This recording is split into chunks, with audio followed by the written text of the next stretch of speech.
Okay, for this video I wanted to cover a sample 8938 filing. The 8938 is a statement of specified foreign financial assets. So generally this needs to be filed if you as a U.S. person, so that's a U.S. individual taxpayer, or if you have certain types of U.S. entities, so U.S. corporations, partnerships, need to file this disclosure if you as the beneficial owner have foreign financial assets, right? And those foreign financial assets have to exceed certain thresholds during the year. And if they do, then you need to file this form with your tax return. Okay, so I've got one sample in front of us here that we'll walk through, and then a slide here with some of the rules and filing thresholds, and then the fact pattern that we're going to be working with. So if we start at the top here and just kind of work our way down, again, just to reiterate, the 8938 filed by U.S. persons that have a beneficial interest in foreign financial assets. So these are foreign bank accounts, foreign investments in stocks and other securities, bonds. If you have direct interest in foreign entities, right? So in our fact pattern here, we have a taxpayer that purchases stock in a foreign mutual fund, but this also would apply if, let's say, you set up a foreign corporation or foreign partnership in Belize or Cayman or Bermuda, and you're the sole shareholder or you're one of a number of shareholders, that likely will be a foreign financial asset. Okay, so you'll need to report that.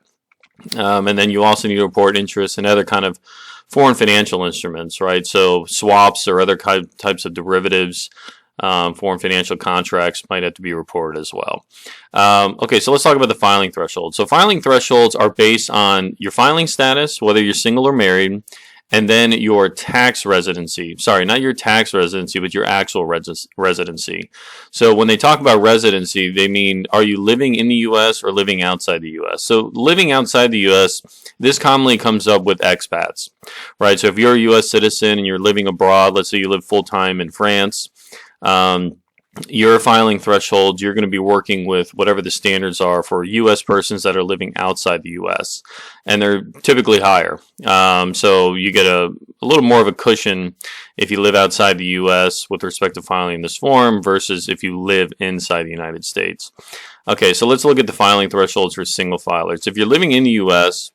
and the total value of your foreign financial assets is more than $50K on the last day of the year, or if it hit more than $75,000 anytime during the year, then you have to file the 8938. Okay, now if you're a single filer and you're living outside the U.S., so these are our expat clients, if the total value of your foreign financial assets is more than $200,000 on the last day of the year, or it hit more than $300K anytime during the year, you've got to file.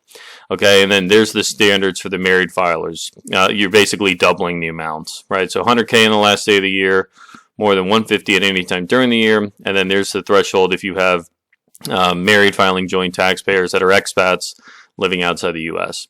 Okay, so let's look at our example here with John, and then we'll flip back and forth between the fact pattern and the form 8938 to see how these forms are populated. Okay, so we have got John here. He's a single filing taxpayer and he lives full-time in Florida. Okay, so he's a resident of the U.S. He's not an expat. During 2020, he opened a bank account in the Cayman Islands and he put $82,000 in cash into the account. And then after making the deposit, he purchased $75K worth of stock in an investment fund that's publicly traded on the Switzerland Stock Exchange. Okay, so basically John has two foreign financial assets at this point.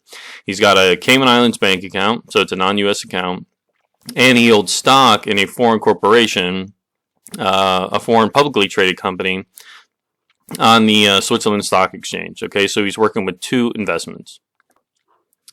Now, because this investment fund is structured as a foreign corp and qualifies as a PFIC, right? So PFIC, Passive Foreign Investment Company, John has to include an 8621 filing for his PFIC, right? Now, what's also nice is, and I'll put a link to a video that covers these issues, but if you have an interest in a PFIC that's publicly traded on an exchange, you have to include the 8621, but because it's publicly traded, you can make a mark-to-market election to record the income. And so that's what John did here. Is he completed his 8621, and he did an MTM election, and there's going to be an ordinary inclusion of $5,000, and the value of his PFIC at the end of the year is 80 grand. Okay, the value of John's Cayman Islands bank account at year end is going to be $7,000.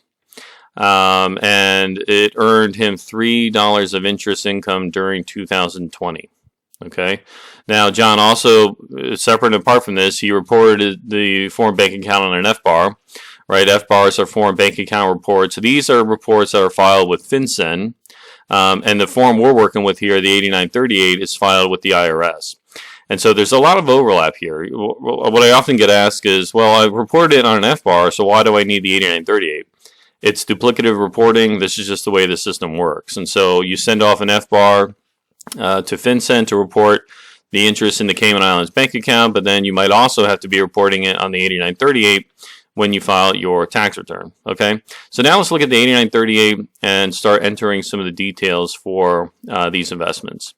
So the 8938, John's completing the information up here. It's going along with his tax return, right? So we have the name of John Q taxpayer, his social security number, and the type of filer. In this case, he's a specified individual, right? So he's the individual that holds all these assets directly, right? So he's filing it. In certain cases, if you have specified U.S. companies like a partnership or a corp that are closely held, then the partnership or the corp would be the one completing this and filing it with its return. And then in those cases, it's often required to disclose, who's the beneficial owner that basically controls that entity. But in this case, we have a specified individual, so we can leave box 4 blank. Now, parts 1 and 2. This is where we have summaries for the different types of foreign financial assets. So we have deposit accounts. Those are the bank accounts. We're going to only have one, right? So we've got one entry there. That's what we're going to have. The number of custodial accounts. This refers to brokerage accounts, right? So, if we're thinking, okay, you open a TD Ameritrade account to trade in stocks, or Charles Schwab or Robinhood, whatever it might be, those are custodians, right? So those are the third-party brokers that act as a custodian so that you could buy stocks and other bonds through their platform. In this case, John doesn't have any custodial accounts, right? So he didn't open any non-U.S. brokerage accounts to buy these assets. He opened a bank account, and then he invested directly with a Swiss mutual fund. Okay. Line 5, they're asking, quite simple, did any of these accounts close during the year? No. These are all of these accounts that John has, he opened during the current period. Now, other foreign assets down here. Okay, so these are the other types of foreign financial assets that don't fill into these categories. So bank accounts or custodial accounts.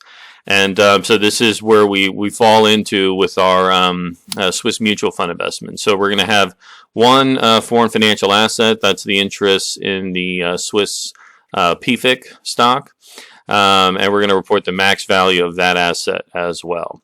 And then question 3, they're asking, very simply, were any of these assets in this section acquired or sold during the year? Yes, right? We bought it during 2020. Part 3 is where you summarize any current income inclusions that are attributed to those investments. So in other words, if you hold an interest in a foreign financial asset and there was income being generated on those assets that is being reported on your 1040, you want to enter that information here. Okay, so I'll come back to this after we enter the information in the second page of the 8938 here. Okay, so let's get started on entering this stuff. Part 5. Detailed information for each foreign deposit and custodial account. So we're going to enter the information for the Cayman bank account. So we have a deposit account, right, because it's a bank account. You enter the account number of the account, and then in box 3, check all that apply. In this case, the account was opened during the year. Okay. Maximum value of the account during the year, that's when we opened it, right? We put 82K in, so that's the max value that we're using for the period. So 82,000. Even though it only had 7K at the end of the year, what we need to be mindful of is the maximum values during the period. Okay, so 82,000 there. Did you use foreign currency exchange rate to convert the value? No. In our case, even though it's a Cayman bank, the account is denominated in U.S. dollars. So we're not doing any kind of currency exchange rates here. So we can leave question 6 out. And then in part 5, we enter more information on the bank itself. So the name of the bank, whatever it might be down there. If they provide you a GIN, you can enter that, and then the mailing address. Okay, so that information is covered for the foreign bank account. Now, if you have multiple foreign bank accounts, then you have to attach additional statements. So they call them continuation statements, and they just basically print off more schedules so you can enter more bank accounts. But in this case, we're just going to have one of each, so it makes it a little simpler. Okay, so now we've got the bank account in there. Let's do the other foreign financial asset, the PFIC stock, right? So that's going to be in part 6 here. Detailed information on each other foreign asset. So description of the asset. You should, if this is foreign stock, you should always input the number of shares you have, the type of class of shares, and then the name of the actual foreign company. So in this case, John invested and bought 15,000 Class A shares of Swiss Mutual Fund Inc. So again, whatever the name of the foreign company is that you purchased the stock in, you would enter that there. Identifying number or other designation. If the entity has a U.S. tax ID number, you can put that in there. If not, then it's okay to leave it blank. Now, box 3, date we acquired the asset. So John bought in January 1st, 2020. Date disposed is blank because we still hold it, right? Now, in box D here, it says check if no tax item is reported.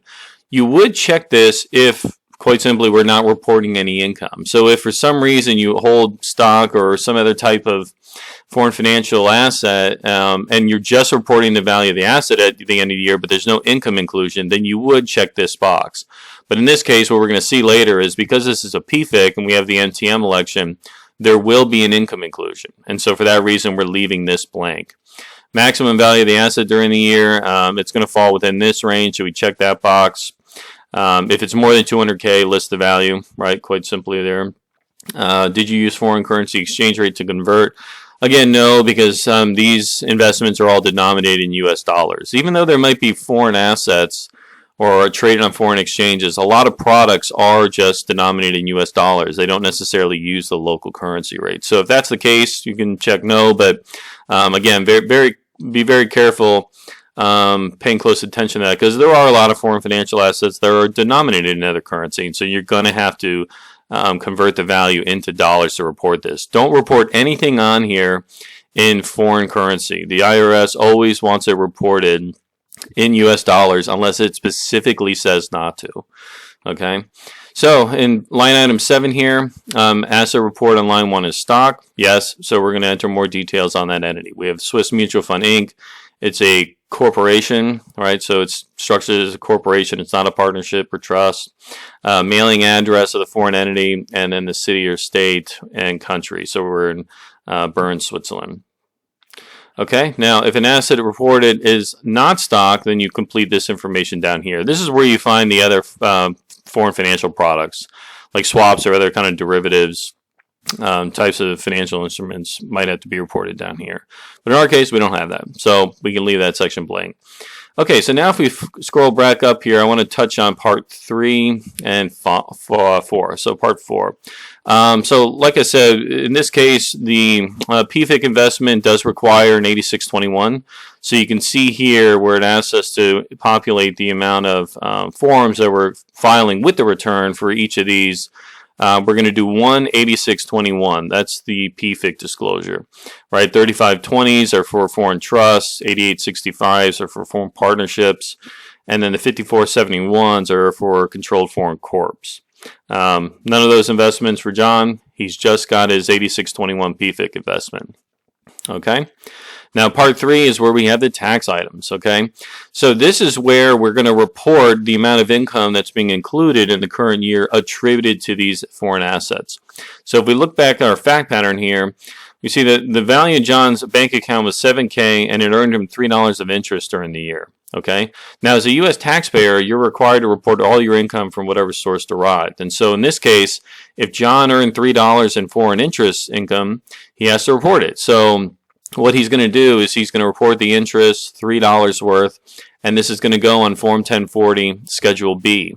Okay, so if I scroll up to his Schedule B, just so we can see that, get a reference point here, we can see I've entered here Cayman Islands Bank, $3. Okay, so the income that he earned in that foreign account, he is including in his current taxable income, and he's paying tax on it. And just so the IRS can clearly trace it, we also have to list it here. For interest related to the foreign deposit accounts, $3, Form 1040, Schedule B. Okay? Pretty straightforward. Now we got to do the same thing with this PFIC. Okay? So the PFIC investment, here's the 8621. Again, I'll put a link for how to kind of complete this, but we're just going to scroll through it really quickly here. So we have the PFIC investment. We're making the mark-to-market election. And so the mark-to-market election income is reported in Part 4, right? So he's got $5,000 in ordinary income being reported on the tax return. So again, that $5K, we need to make it clear from the 8938 how this is being included in his income. So MTM election is just treated as other ordinary income. So we have $5,000. And if they were reading this and they wanted to find out where we had it, it'd be Form 8621, Part 4, Line 10C. Okay? So that covers it for the 8938. I hope that was helpful. If you have any questions, please leave me a comment below, and I look forward to seeing you again soon. Thank you.